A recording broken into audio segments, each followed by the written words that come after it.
சத்குரு மகாராஜி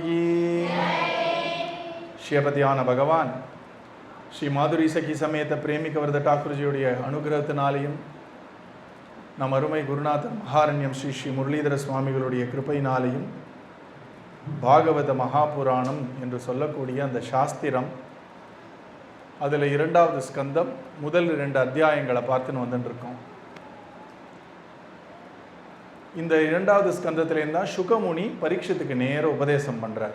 முதல் ஸ்கந்தம்ங்கிறது இதுக்கு ஒரு அறிமுகமாக ஏற்படுகிறது. சுகமுனியை கேட்ட அந்த பரீட்சத்துக்கு சுகமுனி பதில் சொல்கிறார், நீ செய்ய வேண்டியது ரொம்ப சுலபம்பா, 3 விஷயம் பண்ணு. இறைவனுடைய கதைகளை கேளு, இறைவனுடைய நாமங்களை பாடு, இறைவனை எப்போவுமே மனதினால சிந்தித்திரு அப்படின்னு சொன்னேன். நீ 100 செட்டு கேள்வி கேட்டியே, இறக்கும் தருவாயில் ஒருத்தர் பண்ண வேண்டியது என்ன அப்படின்னா, எனவே இதெல்லாம் விட்டு போக போகிறோம், அதனால இதை பிடிச்சின்னு அழுதுன்னு இருக்காத, யாரை பிடிச்சிக்கணுமோ அவரை பிடி அப்படின்றார். எப்படி பிடிக்கிறது சொன்னேன், கையால் பிடிக்கிறதுன்னு ஒன்று இருக்குது. ஆனால் உண்மையான பிடிப்பு எதுன்னா மனதால் பிடிப்பது தான். அதனால மனசுனால கிருஷ்ணனை இடைவிடாமல் பிடி அப்படின்னு எடுத்து சொல்கிறார். இடைவிடாமல் கண்ணனை பிடிக்கிறதுக்கு தான், மனசுனால பிடிக்கிறதுக்கு தான் தாரணை அப்படின்னு பேர். அது என்ன அப்படின்னா, இடைவிடாமல் அழகாக ஒரு நெய்யோ ஒரு எண்ணெயோ விட்டோம்னா பிரேக் இல்லாமல் விழுது இல்லையா, அந்த மாதிரி மனசில் கிருஷ்ணனோட சிந்தனை பிரேக் இல்லாமல் சிந்தனை பண்ணு. மனசு பிரேக் இல்லாமல் தான் சிந்தனை பண்ணிட்டு இருக்கு இல்லையா. நம்ம சிந்தனை எப்போ நிறுத்தினா பரவாயில்லன்னு தோன்றுது நமக்கு. இடைவிடாமல் சிந்தனை. இந்த உளவியல்னு சொல்லக்கூடிய இந்த சைக்காலஜிஸ்ட்லாம் என்ன சொல்கிறாங்கன்னா, ஒரு நாளைக்கு நம்ம 60,000 எண்ணங்கள் வருதான். நமக்கு இருக்கிறது ஒரு 18 மணி நேரம் தான் விழிப்பு நிலையில் இருக்கும், கொஞ்சம் தூக்கத்தில் கனவு இருக்குன்னு வச்சுக்கோங்களேன். 60,000 எண்ணங்கள் சராசரியாக வருதான் நமக்கு. இடைவிடாமல் எண்ணங்கள் வந்துன்னு தான் இருக்குது. ஆனால் இங்கே பாகவதம் என்ன சொல்கிறது, இடைவிடாத எண்ணம் ஒருத்தர் மேலே வையின்னு சொல்கிறது. அங்கே தான் கஷ்டமாக இருக்குது. இந்த எண்ணங்கள் இடைவிடாமல் எதையோ பிடிக்கிறது, பலதரப்பட்ட எண்ணங்கள். ஒன்றை பிடிச்சி தான் மனசே எண்ணங்களை பிடிக்கும். உதாரணத்துக்கு சொல்கிறேன், நமக்கு நல்ல மனப்பாடமான சாத்விக ஸ்மரணம். அந்த சாத்விக ஸ்மரணம் சொல்லும் பொழுது நம்ம முதல்ல சுப்ரபாதம் பவதுமே முகுந்தஸ்ய அப்படின்றோம். உடனே முகுந்துன்னு உடனே நம்ம கிளாஸ்மேட் முகுந்து ஞாபகம் வருது. உடனே டக்குன்னு நம்ம கிளாஸ் ஞாபகம் வருது. கிளாஸ் ஞாபகம் வந்தோடனே ஸ்கூல் ஞாபகம் வருது. ஸ்கூல் ஞாபகம் வந்தோடனே பக்கத்தில் பிளே கிரவுண்ட் ஞாபகம் வருது. உடனே கிரிக்கெட் ஞாபகம் வருது. உடனே ஐபிஎல் ஞாபகம் வருது. இப்போ முகுந்துன்னு ஆரம்பித்து ஐபிஎல் வரைக்கும் போயிடுத்து. பார்த்தீங்களா, இடைவிடாம தான் மனசு சிந்தனை பண்ணிட்டு இருக்கு. ஆனால் ஒரு எண்ணத்தை பிடிச்சி இன்னொரு எண்ணம், ஒரு எண்ணத்தை விட்டு இன்னொரு எண்ணம். இது எப்படி இருக்குன்னா குரங்கு மாதிரி இருக்குன்றாரு. இந்த குரங்கு மரத்துக்கு மரம் எப்படி தாவும்னா, ஒரு கிளையை இப்படி பிடிச்சிட்டு குதிக்கும் போது இன்னொரு கிளையை பிடிச்சிட்டு இப்படி குதிக்கும்.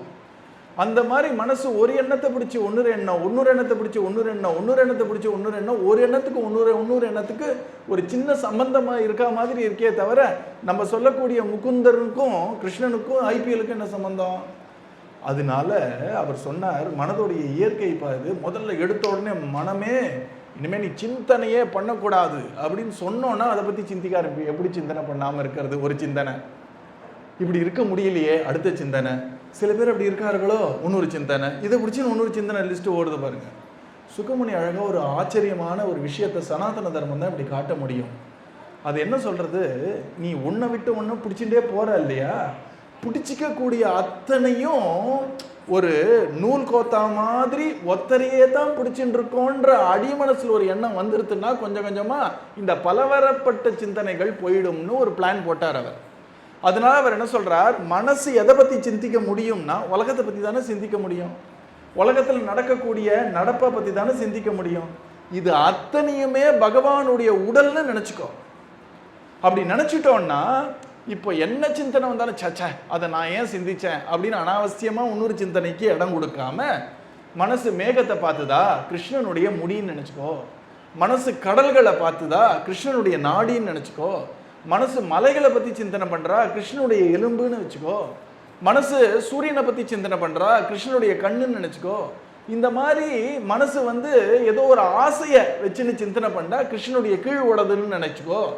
அப்படின்னு நம்ம மனசு எதெல்லாம் சிந்தனை பண்ண முடியுமோ அத்தனையும் கிருஷ்ணனுடைய படைப்புக்குள்ளே தானே இருக்குது. அந்த அத்தனை சிந்தனையும் என்ன நினச்சிக்கோன்னா கிருஷ்ணனுடைய உடலில் ஒரு அங்கமாக நினச்சிடும். அப்படி நினச்சிட்டோன்னா இப்போ அடி மனசில் இந்த தியானம் எப்படி போகிறதுன்னா, மனசு நல்ல எண்ணமோ கெட்ட எண்ணமோ சம்மந்தம் இல்லாத எண்ணமோ எல்லாம் கிருஷ்ணனுக்குள்ள தானே இருக்கு. அந்த கிருஷ்ணன் தானே எல்லாமாவும் இருக்கான், ஒட்டு மொத்தமாக இருக்கக்கூடியது கிருஷ்ணன் தானே. ஆனால் தான் நீங்கள்லாம் சகஸ்ரநாமம் சொல்லும்போது முதல் நாமம் என்ன தெரியுமா? விஸ்வஸ்மை நமஹா, விஸ்வம் விஷ்ணோர் வஷத்காரோன்னு தானே சகஸ்ரநாமம் சொல்றீர்கள். விஸ்வம் அப்படின்னா எல்லாம்னு அர்த்தம், அனைத்துமே அனைத்துமே பகவான் அப்படின்ற ஒரு எண்ணத்தை அடி மனதில் வைத்து கொண்டு இனிமே மனசு நீ என்ன வேணாலும் நினைய, நீ எங்கே போனாலும் கிருஷ்ணனுடைய அங்கத்தில் தானே போய் நிற்கிற அப்படின்னு ஆழ் மனதில் போக போக பலதரப்பட்ட எண்ணங்களில் நூற்கோத்தா போல ஒரே எண்ணத்தை நம்ம கோத்துடுறோம். இது புரியுறதா உங்களுக்கு? உதாரணத்துக்கு சொல்கிறேன், கோலி குண்டு இருக்குன்னு வச்சுக்கோங்களேன். அந்த கோலி குண்டு ஒன்று கருப்பு கோலி இருக்குது, ஒன்று வெள்ளை கோலி இருக்குது, ஒன்று மஞ்சள் கோலி இருக்குது, இந்த மாதிரி கலர் கலராக இருக்குது. 60,000 கோலி குண்டு இருக்குன்னு வச்சுப்போம். அதை எடுத்து இப்படி விட்டோம்னா ரூம் ஃபுல்லாக அங்கங்கே பரவும். ஆனால் எல்லா கோலி குண்டு நடுவில் ஒரு நூலை போட்டுட்டு அதை மாலையை அப்படி தூக்கி போட்டாலும் எதுவும் செதறாது, மாலைக்குள்ளேயே சுற்றின்னு இருக்கும். அந்த மாதிரி ஒவ்வொரு எண்ணமும் கோலி குண்டு மாதிரி. அதை தனியாக எண்ணம்னு நினச்சா செதறி போகுது. அந்த எண்ணத்துக்கு நடுவில் ஒரு த்ரெட்டு போடுறோம். என்ன த்ரெட்டுன்னா இதுவும் பகவானுடைய அங்கம்தான், இதுவும் பகவானுடைய அங்கம்தான்னா இப்போ அத்தனை எண்ணங்களும் எங்கே போய் செதறாமல் உட்காந்துட்டு இருக்குன்னா இது கிருஷ்ணனுடைய கண்ணு. ஒருத்தர் மேலே பொறாம வந்தால் கூட கிருஷ்ணனுடைய மேல் உதடாங்க. பொறாம வந்தால் கவலையே படாதீங்க, கிருஷ்ணனுடைய மேல், நம்ம பிரேமிக்கவர்தனோட மேல் உதடு நல்லா பார்த்துக்கோங்க. ஏன்னா எல்லாருக்கும் பொறாமங்கிறது இருக்குது. அதனால யார் மேலேயோ போட்டி வந்து கம்பேர் ஒப்பீடு பண்ணுறோம் இல்லையா, அவன் அப்படி இருக்கானே நான் இப்படி இருக்கானே, இவ அப்படி இருக்காளே நான் இப்படி இருக்கேனேன்னா எல்லாம் கிருஷ்ணனுடைய மேல் உதட்டில் லைட்டாக சிரிக்கிறானா நம்ம பார்த்து. ஏண்டா சந்தோஷமாக இருக்க வேண்டிய நீ ஏன் அனாவசியமாக உன் தலையை உடச்சிக்கிறேன்னு அவன் மேல் உதடு சிரிக்கிறதான். அது மாதிரி தவறு சரின்ற அந்த 2 எதிர்மறைகளை எடுக்கிறது பற்றிடா பாகவதம். எல்லாம் கிருஷ்ணன் நினச்சின்றோம். இதெல்லாம் நினைப்பில் தான் சொல்கிறேன், போய் தவற பண்ணுன்னு சொல்லலை. இதெல்லாம் தியானம் தான். தவறான எண்ணம் வந்தால் தவறு இல்லை, அந்த எண்ணம் செயல்படுத்தினா தான் தவறு கலியில் இல்லையா? அதனால முதல்ல ஒரு அழகான ஸ்தூலம் அப்படின்னா வெளிப்படையான நம்மளால பார்க்க முடியதான அப்படின்றதான ஒரு தியானத்தை சொல்றார். என்ன மனசு நினைச்சாலும் அந்த கிருஷ்ணனுடைய ஒரு அங்கம், அங்கம்னா பார்ட்டு அப்படின்னு நினச்சிக்கோ. ஒரு ஏதோ ஒரு விஷயத்தை பார்த்து ரசிக்கிறோன்னு வச்சுக்கோங்களேன். எவ்வளோ அழகாக இந்த ஒரு பறவை பறக்கிறதுனா பகவானுடைய ரசிக்கத்தன்மையில் இருக்கக்கூடிய புத்திசாலித்தனம்னு நினச்சிக்கோ. இப்போ என்னாச்சு, என்ன எங்கே போனாலும் கிருஷ்ணனுடைய கண்ணு, கிருஷ்ணனுடைய புத்தி, கிருஷ்ணனுடைய இதயம், கிருஷ்ணனுடைய மனசு இப்படி ஆயிடுது இல்லையா? அதனால அவர் சொல்கிறார், இப்படி பண்ணி பழக பழக பழக கொஞ்சம் கொஞ்சமாக மனசு என்ன பண்ணும், எங்கே போனாலும் கிருஷ்ணன் கிருஷ்ணன்ற அந்த ஒரு கயிறை போட்டிருக்கோம் இல்லையா, அது இழுக்கிறது திரும்ப. அப்போ கொஞ்சம் நேரத்தில் கொஞ்சம் நேரம் ப்ராக்டிஸ் பண்ணோன்னா இந்த மனசு அப்படியே கொஞ்சம் கொஞ்சமாக அடங்கி போயிடும். எங்கே போனாலும் கிருஷ்ணன்னு யோசிக்க ஆரம்பித்தோம்.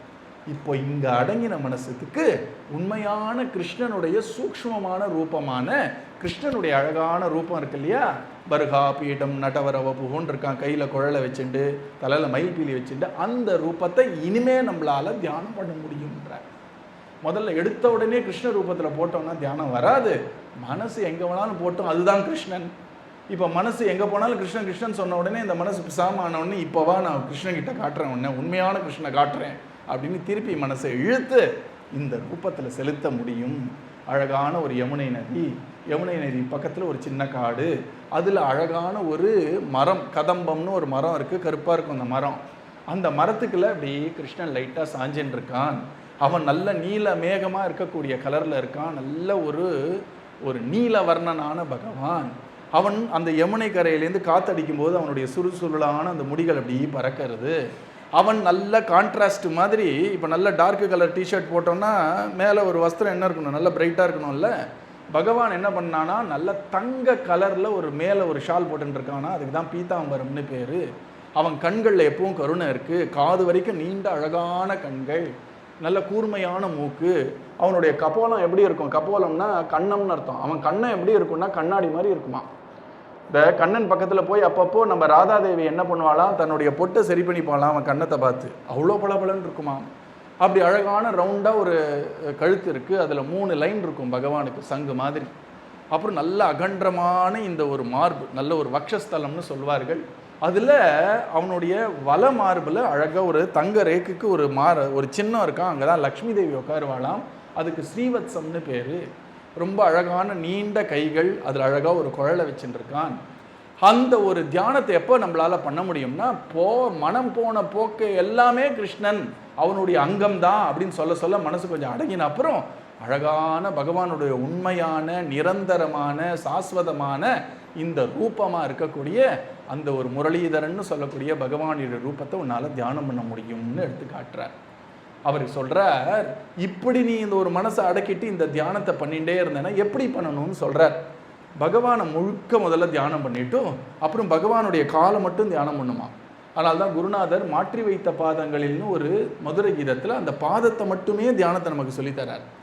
அதுக்கப்புறம் இந்த ஒரு பாதம் நல்ல மனசில் பதிஞ்சிருத்துன்னா அடுத்தது கொஞ்சம் மேலே போ, வரி வரியாக அந்த மஞ்சள் கலர் மஞ்சள் பட்டாடை உடுத்துட்டு இருக்கானே, அந்த பட்டாடை இடுப்பில் ஒரு தங்கத்துக்கு ஒரு பெல்ட் போட்டுட்டு இருக்கான், அதுதான் மேகலைன்னு பேர், இல்லைன்னா ஒட்டியானம்னு பேர், அதை அவன் அணிஞ்சுட்டு இருக்கான்.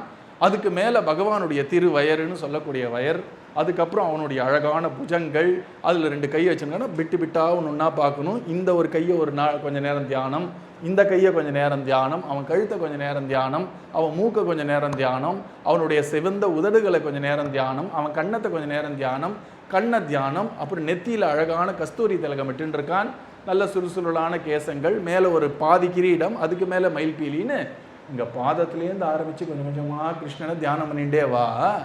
எப்படி அங்கமாக தியானம் பண்ணணும் அப்படின்னா, இந்த அங்கம் கண்ணை விட்டு விலகாத மாதிரி ஆன அப்புறம் அடுத்த அங்கத்துக்கு போ, அப்படியே கீழேந்து மேலே போ, மேலேந்து கீழே வா. கொஞ்சம் கொஞ்சமாக என்ன ஆகும்னா, நீ பண்ணக்கூடிய தியானம் அப்படின்ற அந்த மனநிலை போய் உள்ள எந்த ஒரு பயத்திரமும் இல்லாமல் கிருஷ்ணன் அப்படி நீலமணி ஜோதியா ஸ்வயம் பிரகாசமாக அப்படி பிரகாசிப்பானாம். ஒரு சின்ன சிரிப்பு சிரிப்பானாம். நம்ம மனசில் இருக்கக்கூடிய இதயத்தில் இருக்கக்கூடிய இருட்டெல்லாம் போக்கிடுவான். அதுக்கப்புறம் அவனே ஆனந்த நிதின்னு சொல்கிறது பாகவதம், நம்மளை முழுக்க ஆனந்தத்தில் நிரப்பிடுவான்னு காட்டுறார் இந்த தியானத்தினால. அதனால இந்த தியானத்தை நல்லா பண்ண என்ன ஆகும்னா, மனசு மொத்தமாக அடங்கி எண்ணங்களே இல்லாத ஒரு ஆச்சரியமான நிலை. ஆனால் மூச்சு விட்டுருப்போம், எண்ணங்களே இல்லாமல் பேசக்கூட முடியும் இல்லையா, எண்ணங்களே இல்லாமல் சாப்பிட முடியும். இதெல்லாம் மகான்களுடைய நிலை. நமக்கு ஒரு வாட்டியும் இந்த மனசு நடுவில் வந்து சொல்லி செய்கிறோம் இல்லையா, எண்ணங்களே இல்லாமல் கூட பண்ண முடியும் இதெல்லாம். இது எப்படின்னு கேட்டிங்கன்னா, நீங்களே டெய்லி சாவி இருக்குது பார்த்தீங்களா, சாவி எங்கேயானு வச்சுட்டீங்கன்னு வச்சுக்கோங்களேன், உங்கள் பர்ஸில் எங்கேயோ வச்சுட்டீங்க. நீங்கள் என்ன பண்ணுறீங்க, இங்கே தேடுறீங்க அங்கே தேடுறீங்க, புத்திபூர்வமாக எங்கே தேடியும் கிடைக்கல. திடீர்னு நீங்களே எக்ஸ்பெக்ட் பண்ணுமா, கை என்ன பண்ணும், பின்னாடி போய் சாவி எடுக்கும். அப்படி எடுத்தோடனே அடடா இது நான் நினச்சே பார்க்கலையே, கை தானாக போய் எப்படி எடுத்துதுன்னா, எண்ணங்களே இல்லாமல் தானாக நடக்கக்கூடிய ஒரு சக்தி எல்லாருக்கும் இருக்குது. அந்த மனது அடங்கி போயிடுச்சுன்னா அந்த நிலையிலேயே அவங்களால சகஜமாக பழக முடியும். இப்போ நம்ம குருநாதர் நம்மளோட பேசின்னு இருக்காருன்னா ஏதோ கிருஷ்ணனை மறந்து நம்மக்கிட்டலாம் பேசலை, அவரால் உள்ள அதுலேருந்து விலகாமல் இருந்து கொண்டே பேச முடியும், சாப்பிட முடியும், சிரிக்க முடியும், அழ முடியும், நடக்க முடியும், எல்லாம் பண்ண முடியும். அதுக்கு தான் சமாதின்னு பேர். அந்த சமாதி நிலை சித்திக்கும்பா. அப்படி சித்திச்சுடுத்துனா உனக்கு 2 ஆப்ஷன் கொடுப்பான் நம்ம பகவான். உடனே கிருஷ்ணன் கிட்ட போகணுன்னு ஆசைப்படுறியா, இல்லைன்னா இப்போ சொன்னாங்க இல்லையா 7 உலகம் மேலே இருக்குன்னு, ஒன்றொன்னா கொஞ்சம் பார்த்து அனுபவிச்சுட்டு முதுவாக போகலான்னு சில பேருக்கு பிருந்தாவனம் போகணுன்னா நான் ஸ்டாப் ட்ரெயினில் போயிடுவாங்க. ஒரு சதாப்தி மாதிரி ஒரு ட்ரெயின் இங்கே ஆரம்பித்தா அங்கே தான் இறங்க முடியும். சில பேர் என்னன்னா கொஞ்சம் தான் விஜயவாடாவில் இறங்கி அங்கே கொஞ்சம் இருக்கக்கூடிய அந்த கோவில்கள்லாம் பார்த்துட்டு அடுத்தது போபாலில் இறங்கி அப்புறம் ஜான்சியில் இறங்கி அதுக்கப்புறம் கொஞ்சம் மதுராவில் இறங்கி அப்புறம் பொதுவாக பிருந்தாவனத்துக்கு போகலாமேன்னு சில பேருக்கு உடனே கிருஷ்ணனை பார்க்கணுன்னு அவஸ்தை. அவர்கள் நடுவில் எங்கேயுமே நிறுத்த மாட்டார்கள், நேர கிருஷ்ணன் இருக்கக்கூடிய லோகமான வைகுண்டத்துக்கு போகணுன்னு ஆசைப்படுவார்கள். அப்படி போவர்களும் திரும்பி கஷ்டப்பட வேண்டாம், திரும்பி பிறவில்லை. இதுக்கு உடனே முக்தி, நேரடி முக்தின்னு பேர், இதுக்கு சத்யோ முக்தின்னு பேர். சில பேர் என்ன பண்ணுவாங்க, கிருஷ்ணன் தானே இதெல்லாம் படைச்சிருக்கான், ஒன்றொன்னா பார்த்துட்டு முதுவாக போகலாமே அப்படின்னு நடுவில் கொஞ்சம் ஸ்வர்க்கத்தில் கொஞ்சம் நேரம் பார்த்துட்டு இந்திரனோட கொஞ்சம் பேசிட்டு அங்கே ஏதோ அமிர்தம்னு காஃபி கொடுப்பார்கள், அதை குடிச்சிட்டு அடுத்தது மேல் லோகம், அப்புறம் ஜனலோகம், மகர்லோகம்லாம் போயிட்டு கடைசியில் பிரம்மாவோட கொஞ்சம் நேரம் அப்படியே உட்காந்து அங்கே உட்காந்து அவரோட தியானம் பண்ணி அப்புறம் இதெல்லாம் பண்ணி கடைசியாக பிரளயம்னு உலகமே மொத்தமாக அழிஞ்ச அப்புறம் வைகுண்டம் போகிறதுன்னு வச்சிருக்கார்கள். படிப்படியாக மேலே போகிறதுக்கு கிரம முக்தி. முக்தினாலே விடுதலைன்னு அர்த்தம். எதுலேருந்து விடுதலை? துக்கத்திலேருந்து விடுதலை. எது துக்கம்? திரும்பி பிறக்கிறோமே, இதுதான் துக்கம் இல்லையா? அதனால இங்கே அழகாக அவர் என்ன பண்ணுறார், இந்த 2 வகையான முக்திகளை எடுத்து சொல்கிறார். முக்தினாலே என்னன்னு நம்ம நல்லா புரிஞ்சுக்கணும். மோட்சம்னா உடனே மரணம்னு நினைக்கிறோம். ஏன்னா பொதுவாக மரணம் அடைஞ்ச உடனே மோட்சத்துக்கு போயிட்டாரு நம்மெல்லாம் ஹோப் பண்ணுறோம், நமக்கெல்லாம் அது ஒரு எண்ணம். அதனால மரணமும் மோட்சமும் வேற. மரணம் இல்லாத நிலை தான் மோட்சம் இல்லையா? அதனால மோட்சம்னா என்னன்னு சொல்கிறேன் உங்களுக்கு. பொதுவாக நமக்கு பிறப்பு ஏன் வருது அப்படின்னா, இந்த உலகத்தையே ஒரு எக்ஸாம்பிளாக நம்ம பார்க்கணுன்னு வச்சுக்கோங்களேன். ஒரு ஆஸ்பத்திரி மாதிரி தான் இந்த உலகம். ஆஸ்பத்திரிக்கு எதுக்கு போகிறோம்? நீ போர் அடிக்கிறதுடா, இன்றைக்கி வேணால் ஆஸ்பத்திரி போயிட்டு வரலாமான்னு யாரும் போவார்களா? அவசியம் இருந்தால் தான் ஆஸ்பத்திரிக்கு போகணும். என்ன அவசியம்? ஏதோ உடல்நிலை சரியில்லைன்னா ஆஸ்பத்திரியில் அட்மிட் பண்ணுவார்கள். இன்னொரு டைப் ஆஃப் ஆஸ்பத்திரி இருக்குது இல்லையா? மெட்ராஸ்லேயே அழகான ஒரு இடம் இருக்குது, கீழ்ப்பாக்கம்னு பேர். சிரிக்கக்கூடாது. அது என்ன இருக்குன்னா, மனநிலை சரியில்லைன்னா அந்த ஆஸ்பத்திரியில் அட்மிட் ஆகாது. அதுவும் அவசியம் இல்லையா? அதை கிண்டல் பண்ணக்கூடாது. இப்போ நம்ம இருக்கிற உலகங்கிறது இது மேலே நிறைய உலகம் இருக்கிறதுனால இது கீழ்ப்பாக்கம் தான். இது மேல்பாக்கம் நிறையா இருக்குது. மேல்பாக்கம்லாம் என்ன இருக்குன்னா, ஸ்வர்க்கம் மேல்பாக்கம், பிரம்மலோகம்லாம் மேல்பாக்கம், இது கீழ்ப்பாக்கம். இது எதுக்கு அனுப்பியிருக்கான் பகவான் நமக்குன்னா, இந்த மனசு தான் நமக்கு ஒரு பெரிய ரோகம். ரோகம்னா நோய்.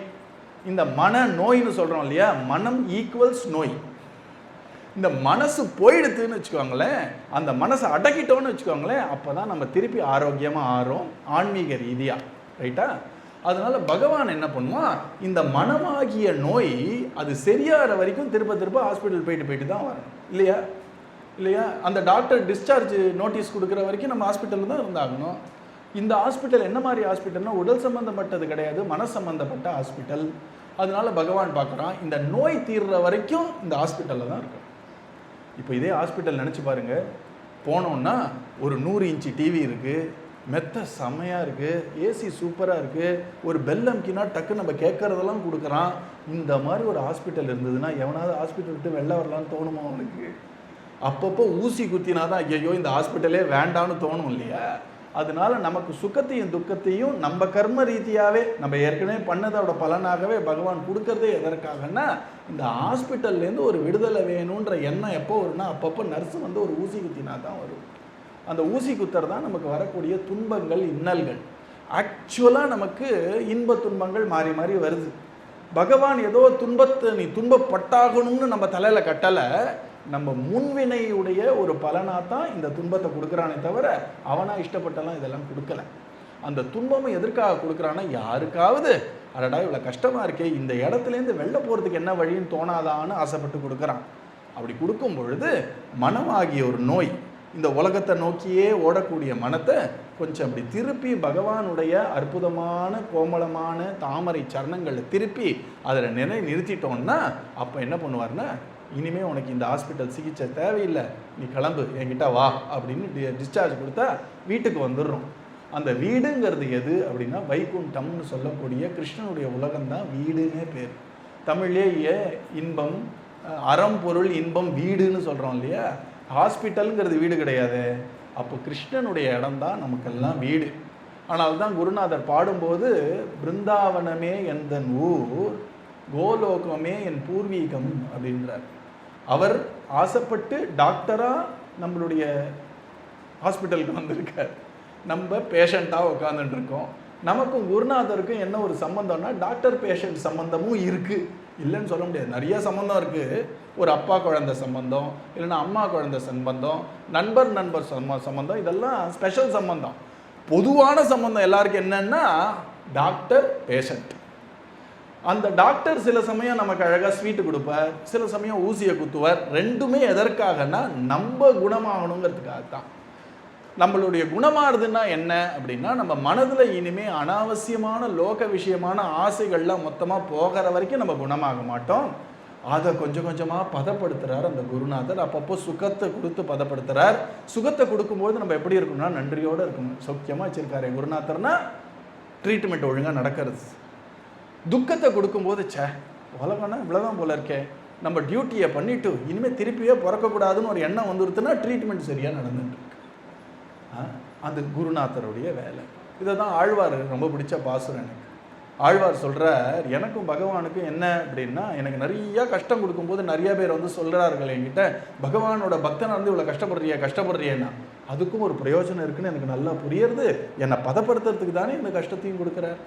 வாழாளறுத்து சுடினும் மருத்துவன் பால் மாளாத காதல் நோயாளன் போல் மாயத்தால் மீளா துயர் தரினும் வித்துவ கோட்டம்மானி ஆளா உணதருள் பார்ப்பனடியேனே.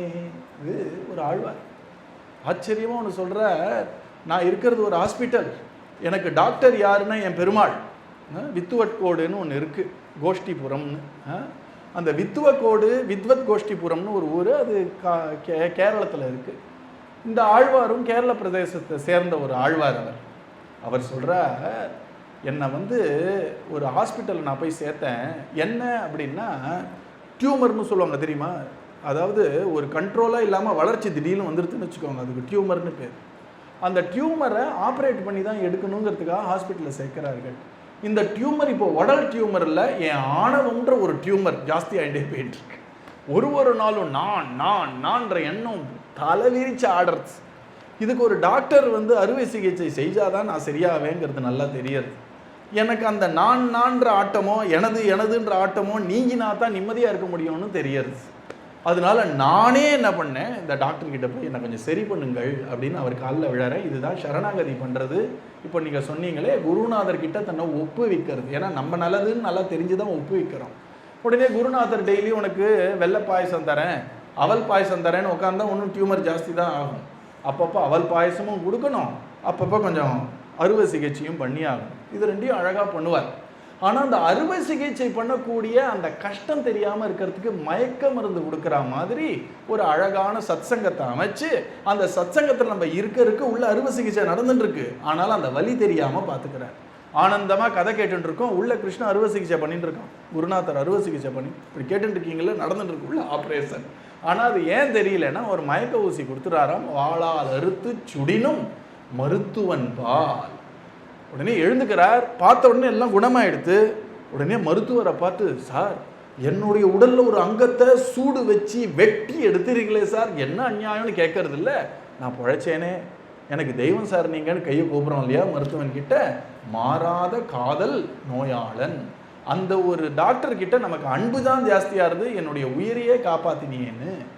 அந்த நோயாளன் போல் மீளா துயர் தெரியணும். எனக்கு கஷ்டம் மேலே கஷ்டம் நீ கொடுத்தாலும் எனக்கு நல்லா தெரியும், இந்த கஷ்டம்னு நான் நினைக்கிறது என்னுடைய ஆரோக்கியத்துக்காகத்தான் கொடுக்குறேன்னு, அதனால எப்பவுமே உன் கிருபையாத்தான் அதை பார்ப்பேன் அப்படின்ற. இதுக்கு ஏன் சொன்னேன் அப்படின்னா, இந்த ஒரு குருநாதரோ பகவானோ சத்சங்கத்தை கொடுத்து நம்மளை பக்குவப்படுத்தி அல்பமான விஷயத்த அல்பம்னு புரிஞ்சுண்டு பெரிய விஷயத்த பெருசுன்னு புரிய வைக்கிறது தான் உண்மையான ஞானம் இல்லையா? அதை கொடுத்து கொஞ்சம் கொஞ்சமாக நம்மளை பதப்படுத்தி, இனிமே நம்ம இதயத்தில் இந்த உலகத்து மேலே இருக்கக்கூடிய ஆசை கொஞ்சம் கொஞ்சமாக குறைஞ்சி, அப்படி குறையலனாலும் பரவாயில்ல, கடைசி நிமிஷம் உடல் போகிறதோனும் அந்த உடல்லேருந்து இந்த ஆவி கிளம்பும் பொழுது பகவான் பாக்கி இருக்கிற ஆசைலாம் நம்ம நாம சொன்னதுனால, குருநாதர் அடைஞ்சதுனால, கதை கேட்டதுனால அத்தையும் பொசுக்கிடுவானோ, பொசுக்கி நம்மளை தூக்கிட்டு போயிடுவான்.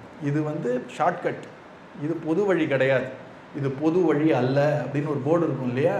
பொது வழி என்னன்னு சொல்கிறேன் உங்களுக்கு. நம்ம உட்காந்து கஷ்டப்பட்டு ஒரு ஆசையாக தூக்கணும், ஒரு வாட்டியும் துக்கத்தை நினச்சி நினச்சி நினச்சி உலகமா அடி வாங்கினியா ஞாபகம் வச்சுக்கோ அப்படின்னு நம்ம பதப்படுத்தணும். ஒரு நாய் இருக்குது, அந்த நாய்க்கு ஒருத்தன் சோ அப்படின்றான், கிட்ட வருது, 2 பிஸ்கெட்டை போடுறான், சாப்பிடும்போது பலார்னு ஒன்று அடி விடுறான் ஒரு குச்சினால, அது ஒழுன்னு கிடச்சி ஓடி போகிறது. இனிமேல் இந்த பையகிட்ட வரவே கூடாது, ஒரு பிஸ்கெட் துண்டுக்காக அடி வாங்கினேன்னு நினைக்கிறது. ஒரு 1/2 hour ஆனவொடனே வயிறு பசிக்கிறதோன்னு திருப்பி அவன் பிஸ்கெட்டை காமிச்சு தோன்றான், திருப்பி வருது, பிஸ்கெட்டை சாப்பிட்றது, அடி வாங்கிறது. இப்படித்தான் வாழ்க்கை நம்மளை போட்டு அடின்னு அடிக்கிறதுங்கிறத புரிஞ்சு, இந்த உலக வாழ்க்கையே வேண்டாம், வேண்டேன் உலக வாழ்க்கை, வேண்டேன் இல் வாழ்க்கைன்னு இருந்து அந்த வைராகியத்தை சம்பாதிச்சுட்டு கடைசி நிமிஷத்தில் நம்ம பிராணன் போகக்கூடிய சமயத்தில் மனசை மொத்தமாக அடக்கி, அந்த மனசுடைய ஒரு சக்தியை வைத்து கொண்டு நமக்குள்ளே இருக்கக்கூடிய ஒரு பெரிய சக்தி இருக்குது, அதை கொஞ்சம் கொஞ்சமாக மேலே ஏற்றி இந்த தலையிலேருந்து அது வெடிச்சு அது அதெல்லாம் கேட்குறதுக்கே பயமாக இருக்கு. இதுதான் பொது வழி, பகவான் அடையணும்னா பொது வழி. இது கேட்கறதுக்கே கஷ்டமா இருக்கு, பண்றதுக்கு எவ்வளவு கஷ்டம் பாருங்க. அதனால தான் 2 வாரம் இது இழுத்து சொன்னேன் உங்களுக்கு. இதெல்லாம் எதுவுமே வேலைக்காகாது போல இருக்கே அப்படின்ற முழு எண்ணம் நமக்கு ஒழுங்கா வந்ததுன்னா, அப்போ பகவான் சொல்றான், இதுதான் வழின்னு நான் சொல்லலப்பா, நீ கேட்ட கேள்விக்கு பதில் சொல்லிட்டேனா. நீ ஸ்மரணம் எப்படி பண்ணணும், தாரணம் எப்படி பண்ணணும்னு கேட்டால் இப்படிதான் பண்ணணும், எனக்கு என்ன கத்தின்னு கேட்டால் அதுக்கு வேற ஆன்சர். அதனால தான் பரீட்சித்து ரொம்ப அழகாக கேட்க வேண்டியது எதுன்னு கேட்டுட்டான் இல்லையா? அதனால நீ எப்படி தாரணை பண்ணுறதுன்ற விளக்கம் எதற்காகனா, கேட்க வேண்டியது எதுதான், செய்ய வேண்டியதுக்கு இல்லை அது பதில். ஏன்னா இவன் எங்கே உட்காந்து இதெல்லாம் பண்ண முடியும் இப்போ. அதனால கேட்க வேண்டியது எதுன்னு கேட்டதுனால ரொம்ப அழகா இதெல்லாம் சொல்லிட்டு உடனே அவர் சொல்றார், உனக்கு ஞானத்துடைய ஒரு சூட்சுமம் சொல்றேன்னு சொல்றேன், இது நான் 100 வாட்டி படிச்சாலும் புரியுமான்னு தெரியல. இது அவர் என்ன சொல்றாருன்னா, நீ விஷயங்கள்லாம் பார்க்கறியே, நான் சொல்றத கடகடன்னு சொல்லிடுறேன், இது புரியலைன்னா பாக்கியம் நமக்கு, கவலைப்படாதீங்க. பார்க்கற பத்தியா, பார்க்கறதுன்னு ஒன்று நடக்கிறது, வெள்ளைங்க விஷயங்கள்லாம் பார்க்கறியே, அதை வச்சுட்டே தெரிஞ்சுக்கோ பார்ப்பவன் ஒருத்தன் இருக்கான் அப்படின்னு. பார்ப்பவையில தூக்கி கடாசு, உள்ள பார்ப்பவன் ஒருத்தன் இருக்கானே, அவன் தான்டா கிருஷ்ணன் அப்படின்றார். அதனால புத்தி அப்படிங்கிறதும் கண்ணு மாதிரி ஒரு கருவி தான். அந்த புத்தியை தூண்டக்கூடிய ஒரு கிருஷ்ணன் இருக்கான்னு புத்தியை வச்சுட்டே தெரிஞ்சுக்கோன்றார். புரியலையானா கவலைப்படாத அப்படின்னு முடிக்கிறார். ஏன்னா கருவின்னு ஒன்று இருந்தால் அந்த கருவியை பயன்படுத்தக்கூடிய ஒருத்தன் இருக்கணும், உயிருள்ளவன் ஒருத்தன் இருக்கணும், சைத்தன்யம் உள்ளவன் ஒருத்தன் இருக்கணும். கண்ணு மாதிரி கோடரி மாதிரி இந்த ஒரு புத்தியும் ஒரு கருவிடா, அந்த புத்தியை தூண்டக்கூடிய ஒருத்தன் இருக்கான், அவன் தான் உனக்குள்ள இருக்கக்கூடிய அந்த கண்ணன், அவனை பிடிச்சிக்கோ. அதனால பார்ப்பவையெல்லாம் கண்ணன்னு தெரிஞ்சுக்கோ, பார்ப்பவையெல்லாம் தூக்கி கடாசினா பார்ப்பவன் இருக்கக்கூடிய உள்ள இருப்பவன் தான் கண்ணன்னு தெரிஞ்சுக்கோ. இப்படி தெரிஞ்சுட்டா நீ இனிமே கவலையே படாத, உனக்கு ஞானம் வந்துடும், ஞானம் வந்தா நீ பிறக்கவே மாட்டேன். பரீட்சித் இப்படி உட்காந்துட்டான். என்ன சுவாமி, எங்கேயோ ஆரம்பிச்சு எங்கேயோ போயிடுச்சு. உடனே அவர் சொல்றார், கவலைப்படாத, இதுதான் வழின்னு கிடையாது, உனக்கு சுலபமான ஒரு வழியை காட்டுறேன் அப்படின்னு ஆரம்பிக்கிறார். அவர் சொல்ற, இந்த பாரு, உலகத்துல கடைசியா அடைய வேண்டியது கிருஷ்ணன். உடனே நீ கொஞ்சம் வைராக்கியத்தை சம்பாதிச்சுக்கோ இல்லையா. உனக்கு இந்த தரன்னு ஒன்று இருக்கும்போது எதுக்கடா உனக்கு பட்டு மெத்த, கைன்னு இருக்கும்போது எதுக்கடா தலையணை உனக்கு. இந்த நதிகள்லாம் அழகாக தீர்த்தம் கொடுக்கும் பொழுது நீ வேற எதுக்காக கவலைப்படணும். மரங்கள்லாம் இப்பவும் காய்ச்சுன்னு தானே இருக்கு. நம்ம ஒரு 10,000-20,000 வருஷம் முன்னாடி பாகவதம் ராமாயணத்துலலாம் மாமரத்தில் மாங்காய் காய்க்கும்னு வந்ததுன்னா இன்னி வரைக்கும் மாங்காய் காய்ச்சின்னு தானே இருக்கு. மரங்கள் பழத்தை கொடுத்து சாப்பிடு, கையலம்பி போயிட்டே இரு. சாப்பிட்றதுக்கு 2 கையை பாத்திரம் மாதிரி கொடுத்துருக்காரு, உனக்கு எதுக்குடா தட்டு. இதெல்லாம் வைராக்கியத்துடைய பெரிய விஷயம். உன்னோட மானத்தை மறைக்கிறதுக்கு ஒரு கந்தல் துணி போறாதா, என்னடா வகை வகையான வஸ்திரம், எல்லாத்தையும் சொல்லிட்டு சொல்ற. இதெல்லாம் ஒரு பக்கம் இருக்கட்டும், பகவானை நம்பினவன் கெட்டான் அப்படின்ற ஒரு சரித்திரமும் கிடையாது. பகவானை நம்பி வந்துட்டா நீ ஏண்டா உட்காந்துன்னு பணக்கார முன்னாடி உட்காந்து பஜனை பண்ணிட்டு இருக்க. பகவான் ஸ்ரீயப்பதி முன்னாடி உட்காந்து பஜனை பண்ணு, அதுதான் பண்ண வேண்டியது. அதனால இந்த உலகத்துக்காக நீ ரொம்பலாம் கஷ்டப்பட வேண்டிய அவசியமே இல்லை. உன்னுடைய தலையெழுத்துக்கு படி உனக்கு சோறு எப்போ கிடைக்கணுமோ அது நிச்சயமா கிடைக்கும். அதனால இதுக்கெல்லாம் டைம் வேஸ்ட் அடிக்காத, தியானம் பண்ணு, தாரணை பண்ணுன்னார். அப்படியே கேட்டுட்டு இருக்கான், இப்படி சொல்றாரு அவர். அதுக்கப்புறம் கிருஷ்ணனுடைய தானத்தை எடுத்து சொல்றார். இதெல்லாம் தியானம் பண்ணி முடிச்ச அப்புறம் கடைசியா நீ என்ன பண்ணணும் அப்படின்னா, இந்த லோகம் அப்படிங்கிறது அனித்தியம், இதுல சுகமே கிடையாது, மூட்டை கட்டி கடாசு, பகவானியை தியானம் பண்ணு, தியானம் பண்ணா சமாதிக்கு போவ, சமாதிக்கு போனா படிப்படியா மேல போடா, அதுக்கப்புறம் நீ பிரம்மலோகத்துக்கு போ, வைகுண்டத்துக்கு போ, எப்படியோ உனக்கு மோட்சம் டான்னார். பரீட்சித் இதெல்லாம் கேட்டான். ஒன்றும் சிம்பிள் ஆகும்னு பார்த்தா ஒன்றும் பயங்கரமான விஷயங்கள்லாம் சொல்றாருன்னு உடனே இப்போ சுகர் பார்த்தார், இதெல்லாம் பொது வழி, நான் உனக்கு ஒரு பொது வழி இல்லாத விசேஷ வழியை சொல்கிறேன் கேட்டுக்கோ.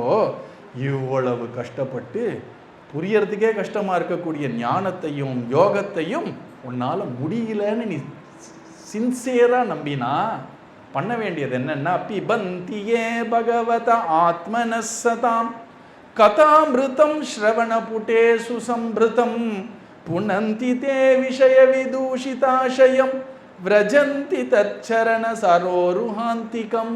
இதெல்லாம் எதுவுமே முடியலன்னு நீ கன்வின்ஸ் ஆனேன்னா உனக்கு ஒரு ராஜ மார்க்கம் காட்டுறேன். நீ ஒன்றும் பண்ண வேண்டாம், 7 நாள் பாக்கி இருக்கு இல்லையா, முன்னாடி உட்காரு, உனக்கு நான் கதையை சொல்கிறேன். நீ அந்த கதையை கேட்க கேட்க கேட்க கண்ணனுடைய கருணை மேலே உனக்கு நம்பிக்கை ஜாஸ்தியாக போயிடும்.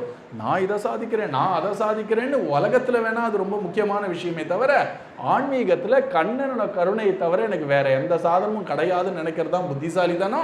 உடனே கிருஷ்ணன் மேலே உனக்கு பக்தியும் நம்பிக்கையும் உயரும். உடனே அந்த கிருஷ்ணனுடைய நினைப்பு உன் மனசுல அழகா விலகாம இருக்கிறதுக்கு ஒரு சுலபமான வழி சொல்றேன். உன் காதுன்னு 2 இருக்கு இல்லையா, நம்ம கோவிலில் போய் பொங்கல் வாங்கணும்னா என்ன கொடுப்பாங்க, நம்ம பெருமாள் கோவிலில் ஒரு தொன்னை கொடுப்பாங்க. அந்த மாதிரி பகவான் எல்லாருக்கும் 2 தொன்னை கொடுத்துருக்கானோ. என்னன்னா இந்த 2 காதம். எப்பா நினச்சி பார்த்தீங்களா, இங்கே ஓட்டை இருந்தால் போகிறோம் இல்லை, பெருசாக அழகாக இது டிசைன் தொன்னராக சாதாரணமாக இப்படி மடித்து கொடுக்காம அது அழகாக அது ஒரு செதுக்கி 2 தொன்னை கொடுத்துருக்கானோ. எதுக்கு 2 தொன்னை கொடுத்துருக்கான் அப்படின்னா, அந்த தொன்னையில் கதை அப்படின்ற பாயசத்தை விடுறதுக்காக 2 தொன்னை கொடுத்துருக்கான். பொதுவாக நம்ம பிரசாதம், நமக்கு பிடிச்ச பிரசாதம்னா அப்படி லைனில் நின்று வாங்குகிறோம். பிடிக்காத பிரசாதம்னா அவர் வாங்கிட்டாரா கொஞ்சம் கிள்ளி வாயில் போட்டுன்னு போயிடலான்னு பார்ப்போம். ஆனால் இந்த 2 தொன்னையும் எப்படின்னா அமுதமான ஒரு பிரசாதத்தை வாங்குறவுடைய தொன்னையாக அந்த கதைன்ற ஒரு பாயசத்தை அது வாங்கிக்கிறதுக்கு 2 தொன்னையை கொடுத்துருக்காராம். இது அப்படியே சொல்கிறேன், பிபந்தி. சில பிரசாதங்கள்லாம் கொஞ்சம் தொண்டை வலி சார், எனக்கு கொஞ்சம் பல்லு வலி சார் அப்படின்னா கடிச்சு முழுங்க முடியாது. சில பிரசாதங்கள்லாம் அப்படியே கப்புன்னு முழுங்கிடலாம் இல்லையா? இந்த நீர்மோர் பானகம்னு 2 பிரசாதம் கொடுத்தா நிம்மதியாக முழுங்கிடலாம், பிரச்சனையே இல்லை. அந்த மாதிரி குடிக்கிற மாதிரி ஒரு பிரசாதமா. இது குடிக்கிற மாதிரி பிரசாதம்னு எப்படி தெரியறதுன்னா, கடிச்சு சாப்பிட்ற பிரசாதம் கொஞ்ச நேரம் முன்னாடி சொன்னேன் உங்களுக்கு. பார்ப்பதை எல்லாம் எடு, பார்ப்பவனை பார் அப்படின்னா, ஐயோ இந்த மாதிரி பிரசாதம் நம்மளால கடிக்க முடியாது, கவலைப்படாத. பாகவதம் குடிக்கிற பிரசாதத்துடைய மேன்மையை காட்டுறதுக்காக கடிக்கிற பிரசாதமும் கொஞ்சம் காட்டும். அது என்னன்னா, கிருஷ்ண கதையை கேளுடா, சந்தோஷமா உட்காந்து கேளு, நீ தான் ராஜா இங்க. அந்த கதையை கேட்டியா? அந்த கதைக்கு 2 தொன்னையை கொடுத்துருக்கார்கள். அந்த கதையை அப்படி காது வழியா அப்படி உள்ள விட்டுடும். பிபந்தியே பகவதா ஆத்மனசதாம். பகவானுடைய கதைகளும் பாகவதர்களுடைய கதைகளும் இந்த காதாகிய தொன்னையினால நல்லா குடின்ற. குடின்னு ஏன் சொல்றாரு? ஏற்கனவே சொன்னேன், எந்த ஒரு எஃபர்ட் முயற்சியே இல்லாமல் உள்ள இறக்கணும்னா குடிக்கணும். ஜுரம் இருக்கிறவனை பார்த்து கரும்பை கொடுத்து நல்லா கடிச்சு சாப்பிட்றானா, அட போய நான் பட்னி கிடக்கேன்றான். அவனுக்கு என்ன பண்ணணும்னா, நம்ம சாதமாக இருந்தால் கூட என்ன பண்ணுவாங்க, நல்லா ரசத்தில் போட்டு கரைச்சி மிக்சியில் அடித்து முழுங்கினா போகிறோம்னு கொடுத்துருவாரு. இப்போ ஒருத்தன் வேற வேறையாக இருக்கக்கூடிய சாப்பாடில் ரசத்தை விட்டு நல்லா பிசைஞ்சு அதை எடுத்து வாயில் போடுறது அப்படின்னாலும் அதே சத்து தான் உள்ளே போகிறது. ஆனால் இவன் கொஞ்சம் உடம்பு சரியால ஜுரத்தில் இருக்கான் இந்த பயப்புள்ளங்கிறதுனால அதை எடுத்து மிக்சியில் போட்டு நல்லா சர்ன்னு அடித்து அழகாக ஒரு டம்ளரில் கொடுத்து அவன் ஆணு கிடக்கான், வாயிலேயே விட்டாட்டுறதுக்கு எவ்வளோ சௌக்கியமாக எந்த கஷ்டமும் இல்லாமல் முழுங்கினா போகிறோம் இல்லையா? அந்த மாதிரி உபனிஷத்தோ வேதமோ சாஸ்திரமோ இருக்கிற அதே விஷயந்தான். அதை இனிமையாக்கி அதில் கொஞ்சம் வெல்லம் அதெல்லாம் சேர்த்து அழகாக பாயசம் பானகம் மாதிரி இந்த பாகவதம் பகவான் பாகவதர்கள் 2 சரித்திரத்தையும் 2 காதால குடிடா அப்படின்னு கொடுக்கறதாம். ஸ்ரவண புட்டேஷு சம்பிருத்தம். அதை நீ கேட்டுட்டே இருந்தா புனந்திதே, உடனே என்ன பண்ணுன்னா நம்மளுடைய இதயத்தை பகவான் புனிதமாக்குறானா. இந்த மருந்தே இந்த பானகம் தான் மருந்துன்னு வச்சுக்கோங்களேன், எவ்வளோ சூப்பராக இருக்கு பாருங்க. புனந்தி அப்படின்னா புனிதப்படுத்துகிறான். எதிலிருந்து புனிதப்படுத்துகிறான்னா, இந்த விஷயம்னு இருக்கக்கூடிய அந்த விஷத்திலேருந்து நம்ம மனசை புனிதப்படுத்துறான். உங்களுக்கே தெரியாது, பகவான் குவைட்டாக வேலை பண்ணிட்டு இருக்கான். இப்போ நமக்கு பார்க்கறதுக்கு ஒன்றும் வித்தியாசம் இருக்கா மாதிரி தெரியாது. ஆனால் காலப்போக்கில் பார்த்தா எங்கே இருந்தோம் எங்கே வந்துட்டோம்னு நமக்கு பார்த்தாலும் நமக்கே ஆச்சரியமாக இருக்கு. இந்த விஷயம்ன்ற அந்த ஒரு கசப்புலேருந்து பகவான் கொஞ்சம் கொஞ்சமாக திருப்பி இந்த கிருஷ்ண கதைன்ற அமிர்தத்தில் நமக்கு டேஸ்ட்டை கொடுத்து அந்த ஒரு விஷயம்ன்ற அந்த விஷயத்துலேருந்து நம்ம மனசை நல்லா சுத்தப்படுத்தி என்ன பண்ணுறான்னா, கொஞ்சம் கொஞ்சமாக நம்மள சரணத்து பக்கத்தில் அவனுடைய கால் பக்கத்தில் உட்கார வச்சுக்கிறான். ரொம்ப ரொம்ப அழகாக நம்ம குருநாதர் சொல்லுவார், நிறைய பேர் மூச்சு அடக்கி மனசை அடக்கி சாப்பிடாம, இப்போ நான் சொன்னேனே இந்த விசாரம் பண்ணி காண்பவை எல்லாம் பொய், அனித்தியம், கண்ணால் காண்பதும் பொய், வாயால் பேசுவதும் பொய், காதால் கேட்பதும் பொய், உள்ள தீர விசாரிப்பதே மெய். அதுதான் அர்த்தம் அதுக்கு. வெளில பார்க்கறதெல்லாம் பொய், வெளில கேட்கறதெல்லாம் பொய், நானா விசாரிக்கணும், நான் யாருன்னு விசாரிச்சு அதுதான் மெய், அதுதான் உண்மைன்னு அடம் பிடிச்சி போறார்களாம் பகவான் கிட்ட. பகவான் பார்த்து வாரும் அப்படின்னா, எங்க அவளுக்கு சீட்டுன்னா இந்த நாமத்துவார் கேட்டுக்கு வெள்ளை சீட்டு. ஏன்னா அவளுக்கு கதையில் இன்ட்ரெஸ்ட் இல்லை, நீ ஏதோ சாதனை பண்ணி வந்தே அங்கே உட்காந்து போ, பார்த்துக்கோ போ அப்படின்னு உட்காருச்சு. ஒருத்தர் என்ன பண்ணுறார், ஒன்றும் பண்ணாமல் கதை கேட்டு, கிருஷ்ணன் இப்படி ஒரு அற்புதமான ஒரு புருஷனா, கிருஷ்ணனுடைய கதை இவ்வளோ அமிர்தமா அப்படின்னு அனுபவிச்சு கதை கேட்டால் கிருஷ்ணனுக்கே ஒரு சின்ன பிடிப்பு வருமோன்னு, என் கதையை பிடிச்சி கேட்டியாடா, வாடா உட்கார்றாது, இந்த இங்கே வாடா ராசா வா உட்கார் அப்படின்னு தம் பாதத்துக்கு அடியில் உட்கார வச்சுப்பானோ. ஏன்னா இவர்கள் அடம் பிடிச்சி வரலையா, பகவான் இவா மேலே பிடிப்பு ஏற்பட்டு வந்ததுனால பக்கத்தில் உட்கார வச்சுக்கிறான்னு இப்படி சொல்கிறது. தச்சரண சரோருக அந்திகம், அந்திகம்னா கிட்டன்னு அர்த்தம். தன்னுடைய தாமரை பாதத்துக்கு பக்கத்தில் உட்கார வைப்பாராம். ஏன்னா இவர்கள்லாம் என் கதை கேட்டு வந்தவர்கள்லாம் தனி மரியாதையாம். அங்கே தானா கஷ்டப்பட்டு யோகம் பண்ணி, ஞான யோகம் பண்ணி, ராஜயோகம் பண்ணி அடிச்சு புடிச்சு உள்ள வந்தார்னா வாப்பா அங்கே இரு அப்படின்ட்டுவார் இல்லையா? அதனால இங்க அவர் சொல்றார், பக்தர்கள்னு சில பேர், பாகவதர்கள்னு சில பேர். பக்தர்கள்னா யாரு அப்படின்னா, தான் முயற்சி பண்ணி யோகம் பண்ணி, பகவானுடைய கிருபையோட தான், பகவானுடைய கிருபையில்னா யாருமே அடைய முடியாது. ஆனா அவர்கள் தான் சாதனத்தையும் நம்பினார்கள், பகவானுடைய கிருபையும் நம்பி வந்தவர்கள். பகவான் கிருபை இல்லைன்னா யாராலையும் வர முடியாது. ஆனா இந்த பாகவதர்கள் என்ன பண்றார்கள், பகவானுக்கு பிடிச்ச விஷயங்களே அடிக்கடி பண்ணி பண்ணி பண்ணி பகவானுடைய கவனத்தை தான் பக்கம் திருப்பி, பகவானே அவர்களை பார்த்து இவர்கள் என் சரணத்து பக்கத்துல வந்தா நல்லா இருக்குமேன்னு ஆசைப்பட்டு பகவான் வந்து சேர்த்துக்கிற விஷயமா. இவர்கள் பகவானை துரத்துறவர்கள், பாகவதர்கள் பகவான் இவர்களை துரத்துறானா, பிடிச்சி போடுறா அப்படின்னு. அதனால அவர் சொல்றார், பக்தை பாகவதை சஹா அப்படின்னு பெருமாள் கோவில்லாம் சொல்வார்கள். என்ன அப்படின்னா, தான் சாதனை பண்ணி, தான் கஷ்டப்பட்டு, தான் பிறண்டு பல ஜென்மாக்களை ட்ரை பண்ணி வந்து சேர்றவர்களை, கார் வந்துட்டியா சந்தோஷம்ப்பா, பெரிய ஆள்றா நீ கார். யார் கதை மட்டும் கேட்டு கிருஷ்ணா கிருஷ்ணான்னு நாம சங்கீர்த்தனம் பண்ணி வந்து சேர்றார்களோ அவன் நினைக்கிறானா என் குழந்தை வந்து உட்கார்றா அப்படின்னு பக்கத்தில் உட்கார வைக்கிறானா. பரீட்சித்தை பார்த்து ஒரு பெரிய ஆறுதலை கொடுக்குறார். நீ கேட்டதுனால நான் சொன்னேன்ப்பா, 2 வழி இருக்கு, ஒரு வழி என்ன நம்பி வருதுன்னு பகவான் காட்டுறான், ஒன்றுன்னு உன்னுடைய முயற்சியை நம்பி வருது. நிச்சயமா முயற்சியை நம்பி நீ ஒழுங்கா பண்ணா அதுக்கான பலன் நான் தருவேன். ஆனா கேரண்டி கிடையாது, இன்னைக்கு தருவேனா நாளைக்கு தருவேனா. முயற்சி பர்ஃபெக்டா பண்ற வரைக்கும் நீயும் பல்ட்டி அடிச்சு தான் எழுந்து நிக்கணும். 2வது வழி எப்படி அப்படின்னா, அந்த கிருஷ்ணனுடைய ஒரு கிருப்பையில நம்பிக்கையை வச்சு அவன் கதையை கேட்டு அவன் நாமத்தை சொல்லி அவனையே பிரார்த்தனை பண்ணி கிருஷ்ணா கிருஷ்ணா கிருஷ்ணான்னு இருந்தால் கிருஷ்ணனுக்கே ரொம்ப பிடிச்சி போயிடுமா. இவன் தான் கரெக்டாக என்ன புரிஞ்சுட்டு இருக்கான், நான் உன்னை கஷ்டப்படுத்தணும்னு ஆசைப்பட்டேன், உனக்கு 2 பாதையும் கடுறேன், உன்னுடைய ஒரு சாய்ஸுக்கு விட்டுடுறேன், அதனால நீ என் கிருப்பையை நம்பி வந்தேன்னா சீக்கிரம் வந்துடலாம், எனக்கு ரொம்ப பிடிக்கும், ஒன்றும் பக்கத்தில் உட்காந்துக்கோ, அடிச்சு பிடிச்சி அடாவடித்தனம் பண்ணி தான் வருவேன்னா வாப்பா நீயும் வரலாம், ஆனால் அங்கே உட்காந்துக்கோன்ட்டான் பகவான். அதனால இங்கே ரொம்ப அழகாக சொல்கிறார், பரீட்சித்து கதையை கேளுடா, ரொம்ப அலட்டிக்காத, ரொம்ப கஷ்டப்படாத, நீ இப்போ சாம உட்காந்துன்னு கதை கேட்டுட்டே இரு. 2 தொனை, இந்த தொனை ஓட்ட தொனை, எவ்வளவு போட்டாலும் உள்ளே போட்டுகிட்டே இருக்கலாம் இல்லையா, இது க்ளோஸ்டு தொனை கிடையாது இல்லையா. அதனால நான் மாட்டுக்கு நீ கடைசி மூச்சு வரைக்கும் நான் உனக்கு கிருஷ்ண கதையே சொல்லிட்டு இருக்கேன், நீ அதை கேட்டுட்டே இரு, கிருஷ்ணன் உன்னை தூக்கிட்டு போவான், கொண்டோடி சென்றான் அல்லவோன்னு பாடுறாரு அவர் இல்லை. கண்ணன் வந்து கொண்டோடி சென்றான், இவர்கள்லாம் கஷ்டப்பட்டு போய் அங்கே அடைஞ்சார்கள், இங்கே கிருஷ்ணன் வந்து தூக்கிட்டு போகிறான். அதனால இதுதான் பாகவத தர்மம். இந்த பகவானுடைய கதையை கேட்கறதுனாலேயே பகவானுடைய பிரீத்தி அப்படின்னா அவனுடைய அன்புக்கு பாத்திரமாகி பகவான் ஆசைப்படுறானா இவனை சேர்த்துக்கணும் அப்படின்னு. அதனால நம்ம எந்த கவலையும் இல்லாமல், கபீர்தாசர் அழகாக ஒரு விஷயம் சொல்கிறார், ஏன் வைகுண்டத்துக்கு அழுதுண்டே போகிற, சிரிச்சுட்டே போ, பாடிண்டே போ, ஆடிண்டே போ அப்படின்றார். நாச்சத்த காவத்தை வைகுண்ட ஜானா அப்படின்றார். இப்போ திருப்பதிக்கு போகிறோன்னு வச்சுக்கோங்களேன், நீங்களாம் வந்தீங்க, உங்களில் சில பேர் ஒரு 26 வருஷம் முன்னாடி திருப்பதிக்கெல்லாம் போனோமே பாதையாக, எவ்வளோ சந்தோஷமாக போனோம். அங்கங்கே கரெக்டாக அந்த ஒரு சத்திரத்தில் அங்கங்கே சாப்பாடு, பகவானுக்கு மண்டகப்படி இருக்கோ இல்லையோ, நமக்கெல்லாம் கரெக்டாக மண்டகப்படி இருந்தது. எல்லாம் ஜாலியாக அப்படி பாடிண்டு பேசிண்டு பகவானை பற்றி நினச்சிண்டு ரமாரம்னா கோவிந்தா கோவிந்தான்னு கத்திண்டு ஜாலியாக போனோம் இல்லையா. ஏன்னா பகவானை பார்க்க போகிறோம், குருநாதர் அனுப்பியிருக்காரு. அப்போது அப்படி தானே போகணும் நம்ம வைகுண்டம் இல்லையா. ஷிஷோ போவோமோ மாட்டோமோ, நம்ம போகிற இடம் வைகுண்டமா இல்லையா, இந்த மாதிரிலாம் எண்ணத்தில் போனால் நிம்மதியாக போக முடியும்.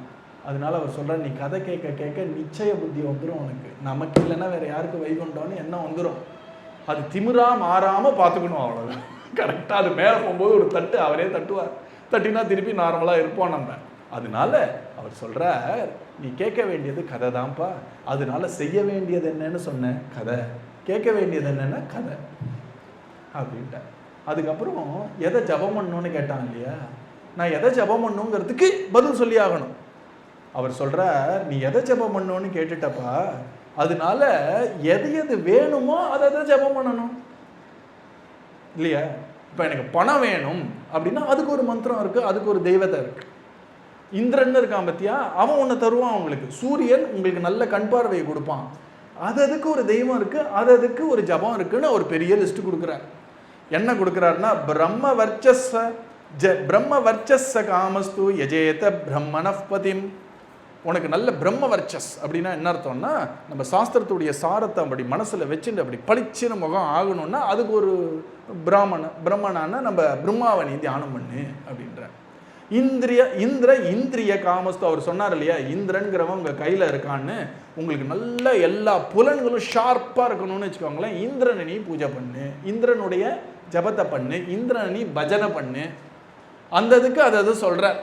இந்த பதியும் பத்னியும் வீட்டில் இருக்கக்கூடிய கணவன் மனைவியுடைய உறவு சுமூகமாக இருக்கணும் அப்படின்னா உமைன்னு சொல்லக்கூடிய அந்த சிவனுடைய பத்னியாக இருக்கக்கூடிய பார்வதியை நீ பூஜை பண்ணு, பஜனை பண்ணு, அவள் பேரை சொல்லு, எல்லாம் ரெண்டும் சுமூகமாக எடுவீர்கள் அப்படின்னு இந்த மாதிரி லிஸ்ட்டு போடுற. பரீட்சித்து கேட்டுட்டே இருக்கான், உனக்கு நிறைய ஆயுள் வேணும்னா அப்படின்னு ஒரு தெய்வத்தை சொல்கிறார். தெய்வத்தை சொல்லிவிட்டு அப்படி நிறுத்தி பார்க்குறார். நமக்கு ஒன்று 7 நாள் தான் இருக்கும், எதுக்கும் இந்த தெய்வத்தை கொஞ்சம் போட்டு வச்சுப்போங்க பேக்கப்பு அப்படின்னு. தானே அவன் கேட்குறானு பார்த்து கேட்கவே இல்லை, இப்போ சாம உட்காந்துட்டுருக்கான். ஏன்னா நான் இப்போ அவன் முடிவு பண்ணிட்டான், எப்போ காதால் உங்ககிட்டேருந்து கதை கேட்டால் போரும்னு புரிஞ்சுருத்தோ, நான் என்ன முட்டாளான்னு நீங்கள் இதை ஜபம் பண்ணால் இது கிடைக்கும்னா உடனே என்ன மந்திரம் கொடுங்கன்னு கேட்க மாட்டேன். நீங்கள் சொன்னதை கேட்டுட்டே இருப்பேன், சொன்னபடி கேட்க மாட்டேன். ஏன்னா அவசியம் அது. குருநாதர் சொன்னால் சொன்னபடி கேட்கணும், அது வேறு விஷயம். இங்கே சொன்னதை கேட்டால் போரும்னா என்ன ஒரு லிஸ்ட்டு பெருசாக கொடுக்குறாரு. ஏன்னா இதோட சூட்சமம் புரிஞ்சுக்கணும். நீங்கள் நான் உங்களுக்கு எக்ஸ்பிளைன் பண்ணுறேன். ஏன்னா சனாதன தர்மம் ரொம்ப ஆச்சரியமாக இருக்குது. மற்றவர்கள்லாம் இதெல்லாம் கிண்டல் பண்ணும்போது அவர்கள் மேலே எனக்கு கொஞ்சம் பரிதாபம் தான் ஏற்படுது. எவ்வளோ அற்புதமான விஷயத்தை புரிஞ்சிக்காமல் இது ஒரு ஹேளனம், அதாவது கிண்டல் பண்ணுறாங்களே. நான் சொல்கிறத நல்லா புரிஞ்சுக்கோங்க. ஒரு விஷயத்துக்கும் ஒரு தேவத்தை இருக்குது. அந்த 33 கோடின்னு சொல்கிறோம் இல்லையா, ஏன் அப்படி வச்சிருக்கார்கள்னா, உனக்கு ஏதாவது ஒன்று சின்ன ஆசை இருந்தால் அதுக்கான ஒரு தெய்வம் இருக்குது இல்லையா. அதுக்கான இப்போது விவேகானந்தரே என்ன பண்ணுவார், ரொம்ப கஷ்டமான ஒரு ஆடியன்ஸ், கஷ்டமான ஒரு அவையில் பேசணுன்னா அவர் என்ன தெரியுமா பண்ணுவார், ராத்திரி முழுக்க நரசிம்மர் அந்த சிம்ம முகத்தை தியானம் பண்ணுவாராம். ஏன்னா நாளைக்கு போய் கர்ஜனை பண்ணணும், இவங்களுக்கு கொஞ்சம் வழவழலாம் சொல்லக்கூடாது அப்படின்னா நேராக போய் ரோர் லைக் லயன்னு சொல்கிற மாதிரி சிம்ம கர்ஜனை பண்ணணும்னா ரைட்டு முழுக்க அந்த தியானம் பண்ணுவார். அவரோட குரல் வரும்போது எல்லாம் ஆணு, அவர் பேசுகிறத இடை சொல்லணும்னு நினச்சவர்கள் கூட வாயடைச்சு போகிற மாதிரி பேசிட்டு வந்துடுவார் அவர். ஏன்னா அதுதான் அந்த தியானத்துடைய மகிமை. இப்போ நான் ஒன்று சொல்கிறேன், பொறுமையாக கேளுங்க.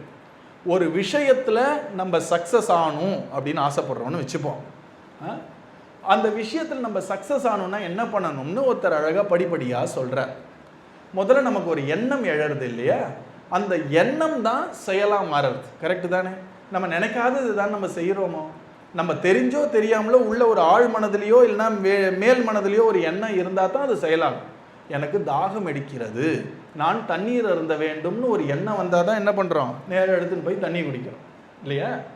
எனக்கு இன்னைக்கு படிக்கணும்னு ஆசையாக இருக்குது அப்படின்னா நடக்கிறோம், போய் ஒரு செயலை பண்ணுறோம். செயலுக்கு எது காரணம்? எண்ணம், என்ன மனது. கரெக்டாக? அந்த செயலையே நான் திரும்ப திரும்ப பண்ணோன்னா அதுக்கு பழக்கம்னு பேர். உதாரணத்துக்கு நாளைக்கு எனக்கு முக்கியமான காரியம் இருக்குது, அதனால நான் சீக்கிரம் எழுந்துக்கணும்னு எண்ணம் வருது. உடனே நான் என்ன பண்ணுறேன், அலாரம் வைக்கிறேன், இல்லை எங்கள் அம்மா கிட்ட சொல்கிறேன், என்னோட சகோதர சகோதரி யாருக்கிட்டயோ சொல்கிறேன், என்னை எழுப்பி விடு அப்படின்றேன். அன்னைக்கு நம்ம சீக்கிரம் எழுந்துட்டோம். உடனே நீங்கள் என்ன நினைக்கிறீங்க, சீக்கிரம் எழுந்தால் நிறைய விஷயம் பண்ண முடியுதே, நாளைக்கும் சீக்கிரம் எழுந்துக்கலாமே அப்படின்னு திருப்பி ஒரு அலாரம் வைக்கிறீங்க. எழுந்துக்கும் போது அலாரத்தை கோபமாக தான் தட்டுறோம். யாருமே அந்த அலாரத்தை அணைச்சி தேங்க்யூடா அப்படின்னு எழுந்துக்கிறது இல்லை. ஒருத்தன் அடித்தானேன்னா அடித்து தான் எழுந்துக்கிறோம். செட் பண்ணது நம்ம தான், திட்டுறதும் நம்ம தான்.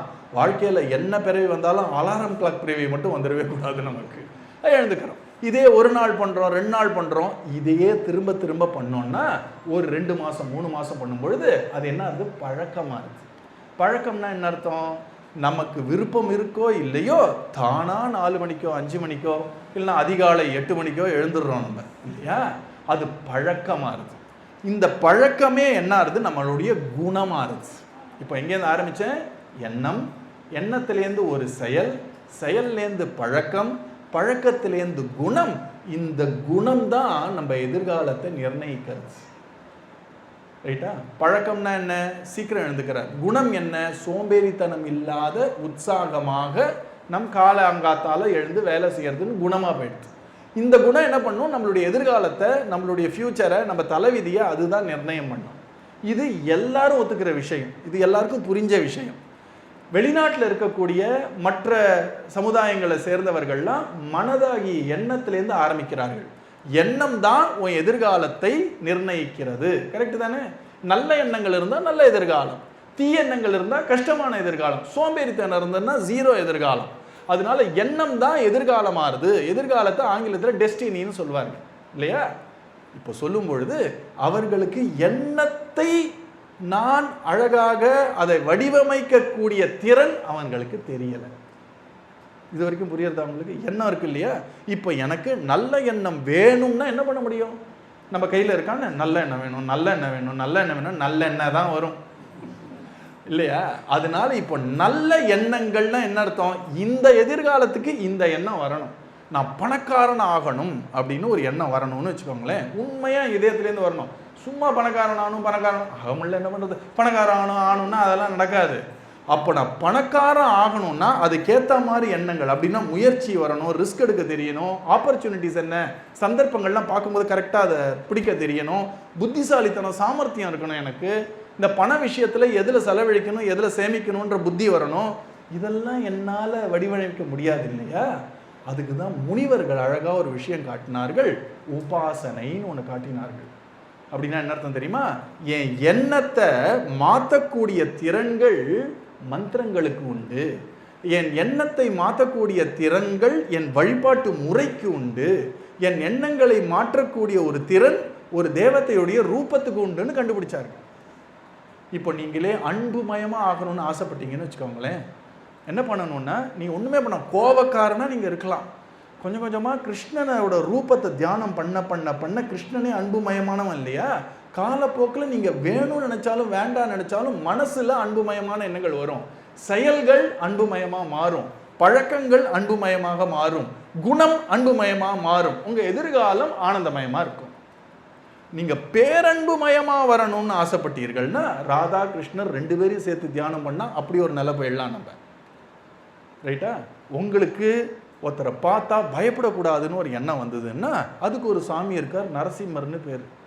அந்த நரசிம்மரையே நீங்கள் தியானம் பண்ணிங்கன்னா கொஞ்ச காலத்தில் மற்றவங்களுக்கு உங்கள் மேலே பயங்கலந்த மரியாதையே வந்துடும். நீங்கள் ஒன்றும் உருமெல்லாம் வேண்டாம். நீங்கள் அந்த தியானம் பண்ண பண்ண அந்த எண்ணங்களும் ஒரு தைரியமான எண்ணங்களாக வர ஆரம்பிக்கும். காலப்போக்கில் மக்கள்கிட்டேருந்தே உங்களுக்கு அந்த ஃபீட்பேக் வரும், என்ன நீ இவ்வளோ தைரியமாக இருக்க, பார்த்தாலே ரொம்ப மெஜஸ்டிக்காக இருக்கே அப்படிம்பார்கள். அதனால இந்த ரிஷிகள்லாம் ரொம்ப அழகாக அதை புரிந்து கொண்டார்கள். அந்த கண்ணனுடைய பலதரப்பட்ட, இதெல்லாம் நரசிம்மரும் கண்ணர் தான் இல்லையா? நம்ம சொல்லக்கூடிய ராமச்சந்திர பிரபுவும் கண்ணன் தான், எல்லாம் கண்ணன் தானே.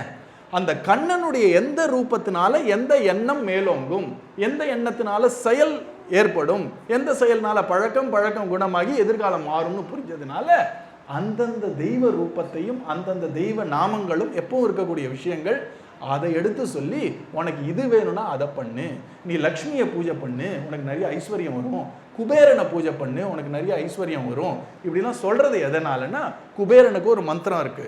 அந்த மந்திரத்தை சொல்ல சொல்ல சொல்ல கொஞ்சம் கொஞ்சமா எண்ணங்கள் வந்தா செல்வம் கொழிக்குமோ அந்த எண்ணங்கள் வர ஆரம்பிக்கும். அந்த எண்ணங்கள்னால செயல்களும் கரெக்டாக நம்மளுடைய செல்வம் கொழிக்கிற மாதிரியான செயல்களில் போய் நிற்கும்.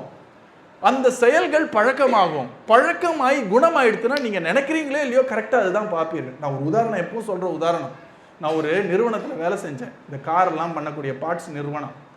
அதில் எங்களுக்கு இந்த பொருளியல் இருக்கு இல்லையா, ஃபைனான்ஸ், அந்த ஃபைனான்ஸ் டைரக்டர் ஒருத்தர் இருந்தார்.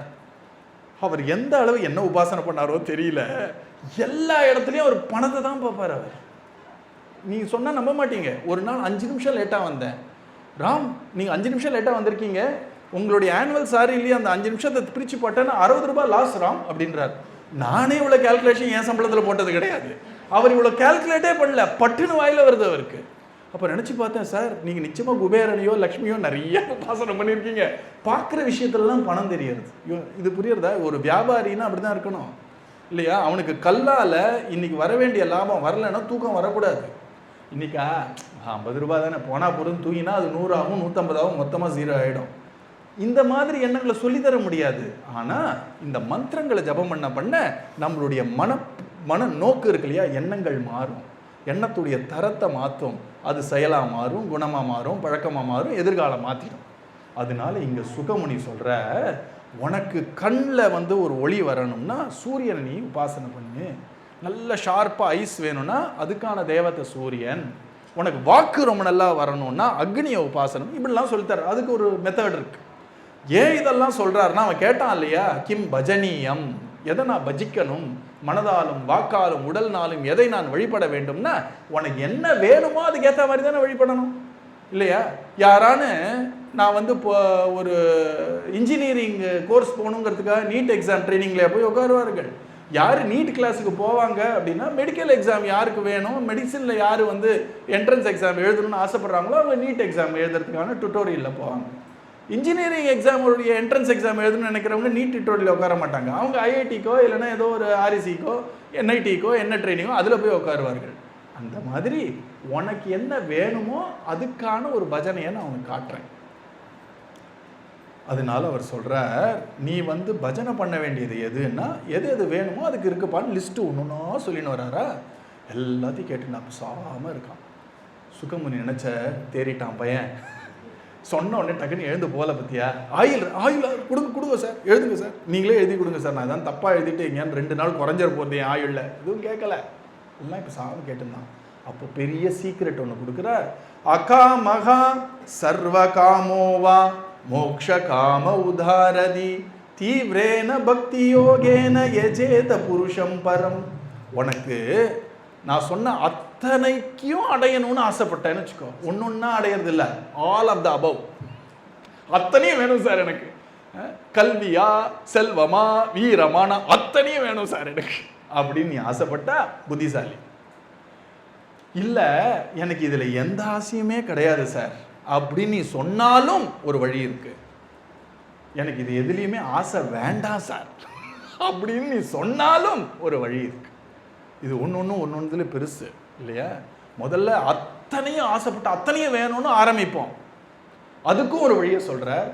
எனக்கு அத்தனை மேலும் ஆசை இருக்குன்னு தெரியறது, ஆசைப்படாமல் இருந்தால் இன்னும் பெட்டராக இருக்கும் போல இருக்கேன், அதுக்கும் வழியை சொல்கிறார். எதுலேயுமே ஆசையே இல்லை சார் அப்படின்னாலும் வழியை சொல்கிறார். மூணுத்துக்கும் ஒரே வழியா, நீ பண்ண வேண்டியது என்னென்னா கிருஷ்ணனை பூஜை பண்ணுன்ட்டார். முடிஞ்சது கதை. நீ பணம் கொழிக்கிறதுக்கு தனியாக குபேரனை கூப்பிடாதா, ஹரே ராமா போருன்ட்டார். உடல் ஆரோக்கியத்துக்கு தனியாக நீ உட்காந்து தன்வந்திரியை கூப்பிடாதா, ஹரே ராமா போருன்ட்டார். அதான் எஜேத புருஷம் பரம், இது மகாமந்திரம். புருஷன்னாலே கிருஷ்ணன் அர்த்தம். அதனால நீ பண்ண வேண்டியது என்னன்னா, கிருஷ்ணனை பிடிச்சோன்னா உனக்கு எல்லாமும் கிடைக்கும். இல்லை எல்லாத்து மேலே ஆசை போகணும்னு ஆசைப்பட்டாலும் அதுவும் போயிடும். எனக்கு ஆசையே இல்லை, நான் ஞானியாக இருக்கேன்னு நீ சொன்னால் கூட கிருஷ்ணனை தான் நீ பிடிச்சிக்க வேண்டியது. ஏன்னா மூச்சு விட்டுன்னு இருக்கோமோ, அந்த ஞானியும் மூச்சு விடணுமே, சாப்பிடணுமே, உடலில் ஓடின்னு இருக்கணுமே எல்லாம். அப்போது அவர் பண்ண வேண்டியது என்னென்னா, கிருஷ்ணனை நீ பஜனை பண்ண வேண்டியது அப்படின்னு கொண்டு வந்து முடிக்கிறார். இது ரொம்ப ஆச்சரியமான ஒரு விஷயம்.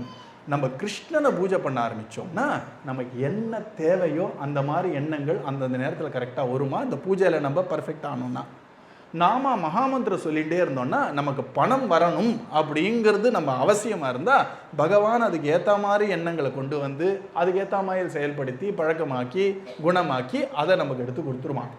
பணம் நம்மக்கிட்ட நிறையா சேர்ந்ததுன்னா கஷ்டம்னு இருந்ததுன்னு வச்சுக்கோங்க, அதுக்கேற்ற மாதிரி ஆப்போசிட்டும் பண்ணிவிடுவான். முட்டாள்தனமாக எங்கேயானு போடுவோம், மொத்தமாக போயிடும்.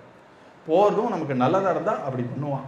நான் ஏற்கனவே சொன்னேன் இல்லையா, அப்படிப்பட்ட கிருஷ்ணன்கிட்டேயோ பகவான் ஆகிய கிருஷ்ணன் குருவாகிய நம்ம ஒரு குருநாதர்கிட்டயோ ஒப்புவிச்சோம்னா எப்போ நம்ம வழியாக தான் நம்மளுடைய எதிர்காலத்தை அவர் முடிவு பண்ணுறார். ரொம்ப அழகாக ஒரு வெளிநாட்டுக்காரர் சொன்னார், நம்மளுடைய வாழ்க்கை சரித்திரத்தை என் கையை கொண்டு தான் பகவான் எழுதினான். இப்போ கையை இப்படி தான் பிடிச்சின்னு இருக்க முடியும், ஒருத்தர் அந்த கையை பிடிச்சிட்டு இப்படி எழுதுறாராம் நம்ம வாழ்க்கையை. நம்ம என்ன நினச்சிட்டு இருக்கோம், பிடிச்சிறவரை மறந்து போய் நான் தான் எழுதுறேன்னு நினைக்கிறோம். என்னோட சேர்ந்து இறைவன்ற ஒரு கருணை தான் எழுதுறது என் வாழ்க்கையை. அதனால அவர் சொல்கிறார், உனக்கு அத்தனையிலையும் ஆசை இருந்தாலும் பரவாயில்ல, உனக்கு ஆசையே இல்லாத ஒரு ஞானியாக இருந்தாலும் பரவாயில்ல, இல்லைன்னா மோக்ஷ காமஹா, இந்த ஆசைகளிலிருந்து விடுபடணும்னு ஒரு ஆசை உனக்கு இருந்தாலும் பரவாயில்ல. நீ பண்ண வேண்டியது என்னன்னா தீவிரேன பக்தி யோகேன. தீவிரம்னு ஒரு வார்த்தை போடுறார். அப்படின்னா என்னன்னா, ஏதோ கொஞ்சம் ஒரு பாதி நம்பிக்கையோட கால் நம்பிக்கையோட 5 நிமிஷம் பண்ணுறது 10 நிமிஷம் பண்ணுறதுன்னு இல்லாமல் தீவிரம்னா கிருஷ்ணன்னா கிருஷ்ணன் அவ்வளோதான் பிடிச்சிக்கணும். குருநாதர்னா ஒரு குருநாதர் பிடிச்சிக்கணும். நம்ம யோகிராம் சுரத்குமார் மகாராஜ் கிட்ட ரொம்ப பிரபலமான ஒருத்தர் அவர் போனார். அவர் வந்து இந்த திரை உலகத்தில் இருக்கக்கூடிய ஒரு பெரிய பிரபலர். அவர்கிட்ட போனார். அவர் என்ன பண்ணுவார், பல மகான்களை பார்த்துட்டே வருவார். அவர் ரொம்ப ஆன்மீகமான ஒரு பர்சன். அவர் 2-3 வாட்டி வந்த உடனே பகவான் யோகிராம் சுத்மா அவரை உட்கார வச்சு சொன்னார், if you want punya you can go and see all the mahans, but if you want moksha stick to one guru alone அப்படின்ட்டார். உனக்கு புண்ணியம் வேணும்னா அங்கங்கே சுத்துப்பா, உனக்கு ஞானம் வேணும் மோட்சம் வேணும்னா ஒரு குருநாதரை பிடிச்சாதான் அது வரணும். This beggar is not telling that it has to be me. என்னதான் நீ பிடிச்சிக்கோன்னு நான் சொல்ல வரல, ஆனால் ஒத்தரை பிடிச்சாதான் நீ ஆன்மீகத்தில் முன்னேற முடியுன்ற. அதுதான் தீவிரேன பக்தி யோகியன்னு. கிருஷ்ணன்னா கிருஷ்ணன், அவனுக்குள்ள தான் எல்லாரும் இருக்கார்கள். அதுதானே இங்கே காட்டினது. அவருடைய அகங்காரம்னு இருக்கக்கூடிய அந்த ஒரு உடல்ல இருக்கக்கூடிய அகங்கார தத்துவம் தான் பரமசிவன். அவருடைய ஆழ்ந்த அந்த புத்தி, அந்த பிராணசக்தி தான் பிரம்மா. அவருடைய வாக்கு தான் சரஸ்வதி. அவருடைய ஹிருதயத்தில் இருப்பவள் தான் லக்ஷ்மின்னு ஒன்னொன்னையும் காட்டும் பொழுது வேற எங்கேயும் போக வேண்டிய அவசியம் இல்லையா? ஒருத்தர் என்ன சொல்றார், நான் வாழை இலையை தரேன் சார் வாங்கிக்கோங்கன்ற. ஒருத்தர் வாழைப்பழம் நான் தரேன் சார் வாங்கிக்கோங்கன்ற. ஒருத்தர் வாழை காய் தரேன் சார் வாங்கிக்கோங்கன்ற. ஒருத்தர் வாழை பூ தரேன் சார் வாங்கிக்கோங்கன்ற. உங்களுக்கு ஏதாவது வைக்கணும்னா வாழை மரப்பட்டை தரேன் சார் வேணா வாங்கிக்கோங்கன்றார். ஒருத்தர் வாழை தண்டு தரேன் சார். இப்போ தான் பாக்கி இருக்கா வாழை மரத்தில்? புத்திசாலி என்ன பண்ணுவான், ஏன் இவங்கிட்ட போய் வாழை இலை, அங்கே போய் வாழை மரம், அங்கே போய் ஒரு வாழை பழம், வாழை மரத்தையே நம்ம கொல்லையில் கொண்டு வந்து வச்சா தானா எல்லாம் வரப்போகிறது அப்படின்ற மாதிரி தேவா நாராயணாங்கஜாஹா அப்படின்னு இந்திரன் முதலிய தேவர்கள்லாம் எல்லாமே கண்ணனை தவிர எல்லா தெய்வங்களும் கண்ணனுடைய ஒரு அங்கம்னு பார்ப்பவர்கள் கண்ணனுடைய பக்தர்கள். உடனே இதுதான் சித்தாந்தம்னு சொல்ல, இது நம்ம சித்தாந்தம்னு சொல்றேன், அவ்வளவுதான். அப்படி நம்ம இருந்துட்டோம் அப்படின்னா தனித்தனியாக வாழை இலைக்கு ஒரு இடம், வாழைப்பூக்கு ஒரு இடம், வாழைக்காய்க்கு ஒரு இடம் போக வேண்டாம். இது எல்லாம் கிருஷ்ணன் ஆகிய வாழை மரத்துலேருந்து வரக்கூடிய அங்கங்கள்னு புரிஞ்சிருத்துன்னா கிருஷ்ணனை பிடிச்சிண்டா போரும்னு இருக்கிறது தான் காட்டுறார். அகாமஹா சர்வ காமோவா மோக்ஷ காம உதாரதி தீவிரேன பக்தி யோகேன யஜேத புருஷம் பரம் அப்படின்றார். இது சொன்ன உடனே பரீட்சித் தெளிவாயிட்டான். பிடிச்சிக்க வேண்டியது என்னன்னா இவர் கதையை தான் அப்படின்னு முடித்த உடனே ரொம்ப அழகா இங்கே நிறுத்துறார். நிறுத்தின உடனே இங்கே யார் இப்போ கதையை நிறுத்துறான்னு சுகமுனி நிறுத்தலை. இப்போ இன்னொருத்தர் அங்கே நைமிஷாரண்யத்தில் கதை சொல்லிட்டு இருக்காரு, ஞாபகம் இருக்கணும். இந்த உக்ரஸ்ரவர் என்ன பண்ணார், லைட்டாக ஒரு பிரேக் விட்டார். உடனே அங்கே இருக்கக்கூடிய முனிவர்கள்லாம் டென்ஷன் ஆகி, என்னென்ன கதையை போய் இப்படி நிறுத்திவிட்டேலே, இன்னும் கொஞ்சம் டீப்பாக சொல்லுங்க எனக்குன்னு அவர்கள் அப்படி சூளுரை உழைக்க போகிறார்கள். அதில் அப்புறம் அவர் திருப்பி தன்னுடைய கதையை கண்டினியூ பண்ண போகிறார். சுகமுனி ஆச்சரியமாக ஒரு ஸ்துதி பண்ணுறார். அந்த ஸ்துதியை நல்லா ஆழமாக சொல்ல போகிறேன். நீங்கள் காதில் சும்மா போட்டு வச்சுக்கோங்க, தப்பு இல்லை. அதெல்லாம் போக போக புரியும். உங்களுக்கு புரியுமா புரியாதாங்கிற ஒரு கேள்வியே எனக்கு கிடையாது. இது பாகவதம் இல்லையா? இப்போ குருநாதரை பார்க்க போகிறோம், அவர் புரியறதானே நமக்கு பார்க்க. அவர் அழகாக சிரிக்கிறார், அழகாக பேசுகிறார், நாம இவ்வளோதான் புரியும். அவர் உள்ள என்ன இருக்குன்னு யாருக்காவது தெரியுமா? யாருக்குமே தெரிய முடியாத ஆழம். ஆனாலும் போய் நிற்கிறோம் இல்லையா, ஒரு பீச் முன்னாடி நிற்கிறோம், உள்ள என்னெல்லாம் இருக்குன்னு நமக்கு என்ன தெரியும்? ஆனால் காற்று நல்லா அடிக்கிறதோ நான் அந்த மாதிரி பாகவதத்தில் நம்ம புத்தி கெட்டின வரைக்கும் ஆழமாக பார்ப்போம். அதில் எவ்வளோ வாங்கிக்க முடியுமோ வாங்கிப்போம். ஆனால் நிச்சயமாக சொல்கிறேன், அந்த நம்பிக்கை எனக்கு இருக்குது, உங்களுக்கும் இருக்கணும். இந்த ஒரு 4 வருஷத்துக்கு அப்புறம் அந்த தெளிவு அப்படிங்கிறது நம்ம குருநாதர் கிருப்பையில் எல்லாருக்கும் வந்தே தீரும். அதுதான் பாகவதத்துடைய ஒரு கேரண்டி. அதனால சும்மா காதில் போட்டு வச்சுக்கோங்க, போக போக எல்லாம். அதோடு நம்ம இங்கே பூர்த்தி பண்ணிப்போம். சத்குரு மகாராஜ் கி